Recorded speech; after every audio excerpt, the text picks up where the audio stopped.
Alright, welcome back my students, and today we're going to create the tentacles of the Octoboy here. First thing that we're going to do is to create this first shape of the black shape here of the Octoboy tentacle. Now we're not going to create this into a little bit of a pointy tentacle, it might look like horns. So what we're going to do is to create this into something of the shape of something with a rounded point here. Now, afterwards, we're going to duplicate it, and then we're going to create a little bit of black, so that we'll be able to make this. So that we'll be able to make the outline. It's a lot quicker. This is another way of creating the outline, other than creating the outline through the stroke paint here. The reason why I make this is because so that we'll be able to create the outline without messing up with the outline that looks like a loose limb here. So as you can see, it creates this kind of effect, as you can see here. Now, we can also make some duplications on the on the two parts here. We can duplicate it, and then we'll be able to. Okay, we just have to group it first, and then we're going to duplicate it, and then we're going to flip it horizontally. That is. All right, that's a mistake. Horizontally, and then we're going to put it on the other side here, so that we can make a as if it's like he's raising his hands now. Okay. Now, afterwards, we're going to create the legs of Octoboy. Just with a few things here that we're going to use. Let's see. Now we're going to use another kind of. Now we're going to do the same method, but only this time we're going to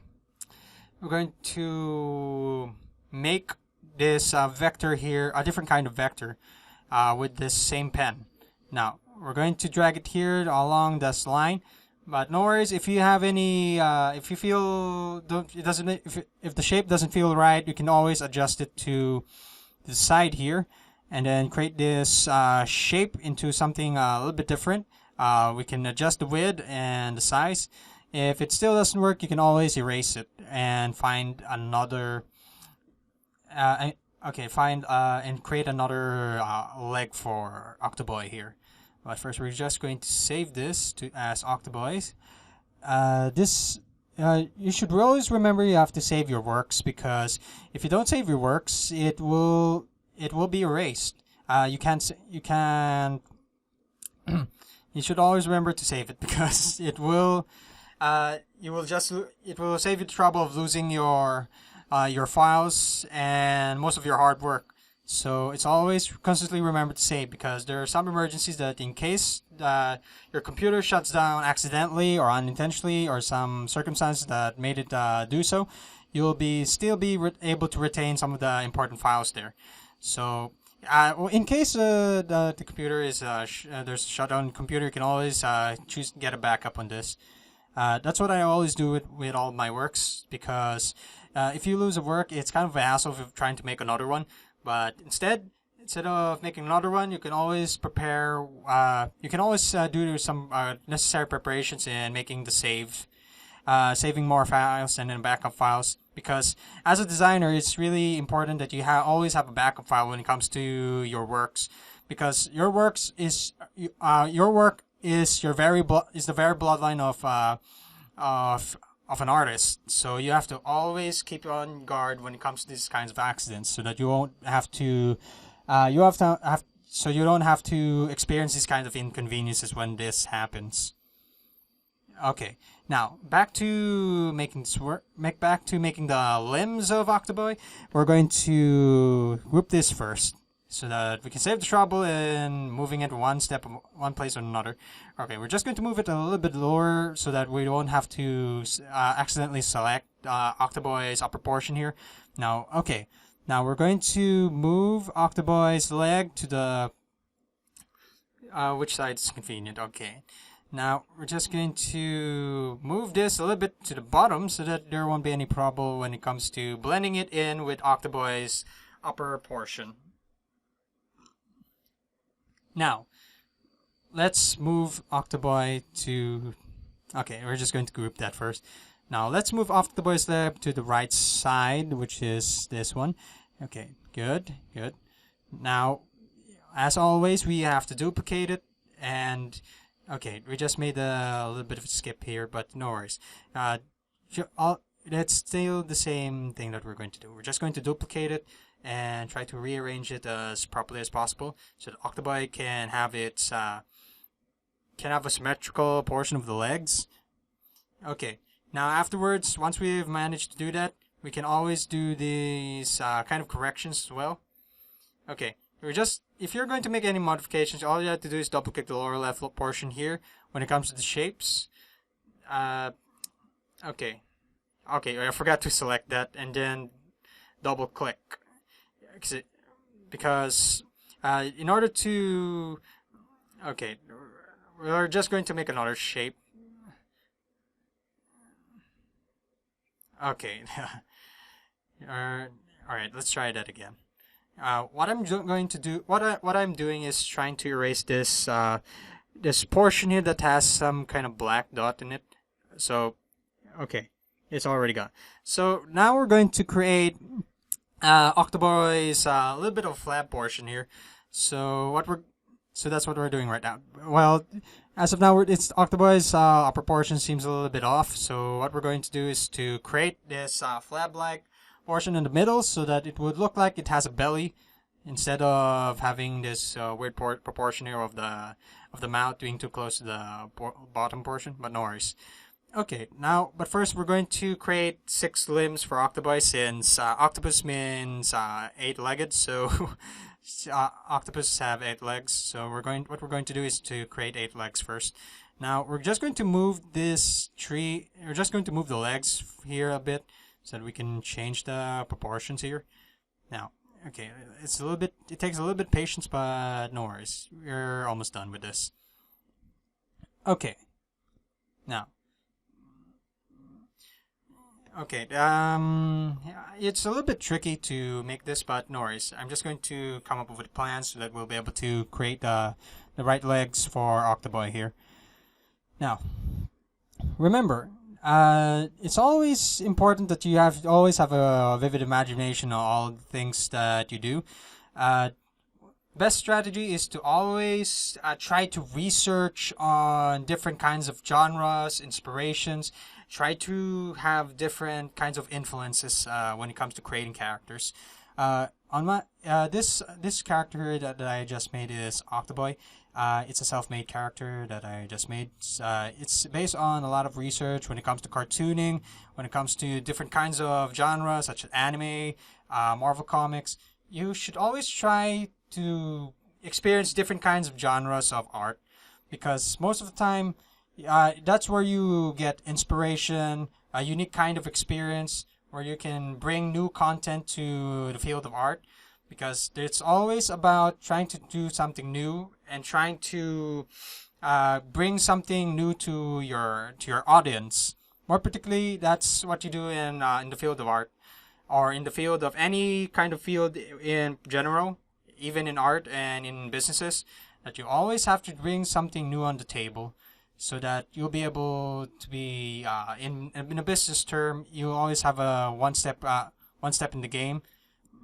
I mean, you have always an edge in the game when it comes to unique kind of genres. But never forget to know what your customers want, because your customers want is always the top priority of an artist, because the audience will be the one to view and look at your art. Yes, there will be the occasional critic of the art, but no worries, they are your most valuable feedback. Both your critics and your audience will always be the feedback that you need in order to improve your work and your art, so that it will be more appealing to your to the people that you're carrying your art to. Because let's face it, when it comes to if you're going to work on an industry, especially in the design industry, you need to have this sense of obligation to. You must always serve your customers first, or your audience, your target audience, because they will be the ones who will be the ones to support your art, or support your product, support your services, or you support the company that you work in, because they're the ones who will give you the revenue or the payment in order to continue in order for your company or yourself to benefit as well. If you're doing this for for leisure and stuff, it's okay. You can do that. But if you're in the business of trying to sell your art or trying to work on a business or work on a particular company or a field that deals with trying to get a target market or gain revenue, you have to listen to your audience. It's very important because that will determine, make or break if your art or your company or your career or your endeavor in general will succeed or not. But no worries. There will always be some negative output, but always think of it as a positive feedback to the customer. Every negative feedback is a guideline to use in order to create the best art possible out there. No worries on the critics. They are your guidelines. Never mind if you feel a bit attached to your art. No worries. It's natural. All artists have at least a bit of percentage of attachment to what they do. Even even some of the top artists of Steve Jobs, they have attachment to their art as well. But no worries.